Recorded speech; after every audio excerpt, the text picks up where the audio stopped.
बहुत सालों पहले शिवनगर के राज्य में नाथ नाम के राजा शासन करते थे।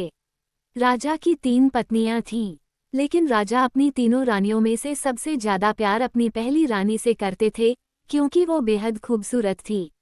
पहली रानी के सुंदर होने की वजह से राजा अपनी दूसरी और तीसरी रानी की तरफ कम ध्यान देते थे।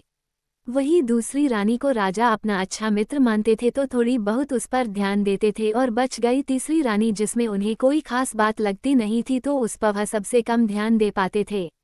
राजा की तीसरी पत्नी उनसे बहुत प्यार करती थी, लेकिन राजा को उनका प्यार नहीं दिखाई देता था।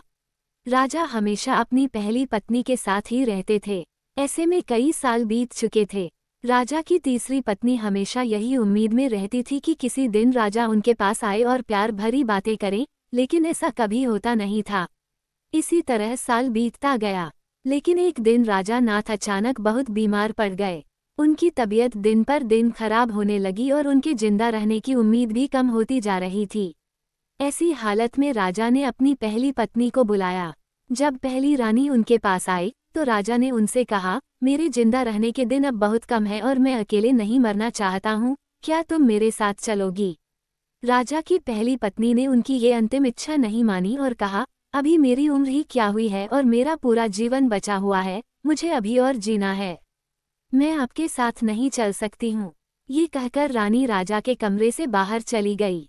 उसके बाद राजा ने दूसरी रानी को बुलावाया। राजा की अंतिम इच्छा के बारे में जब दूसरी रानी को मालूम पड़ा कि वह मरने वाले हैं और अपने साथ अपनी बीवी को ले जाना चाहते हैं, तो इस वजह से वह राजा के पास ही नहीं गई।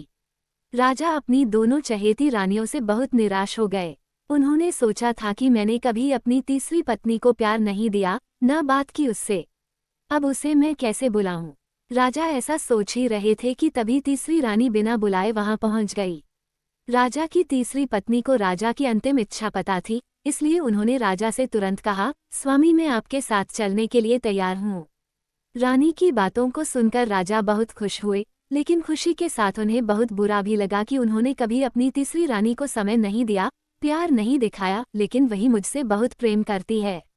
तभी राजगुरु अपने साथ प्रसिद्ध वैद्य लेकर आए, जिसने राजा की तबीयत को बिल्कुल ठीक कर दिया। राजा ठीक होने के बाद अपनी तीसरी रानी के पास गया और उसके साथ प्यार से रहने लगा। अब राजा हमेशा तीसरी रानी को ही अपने पास रखता था और दोनों महल में अपना खुशहाल जीवन बिताने लगे। राजा की प्रेम कहानी से हमें ये सीख मिलती है कि हमें किसी की बाहरी सुंदरता की तरफ आकर्षित नहीं होना चाहिए, बल्कि उसके साफ मन और अच्छे स्वभाव को अपनाना चाहिए।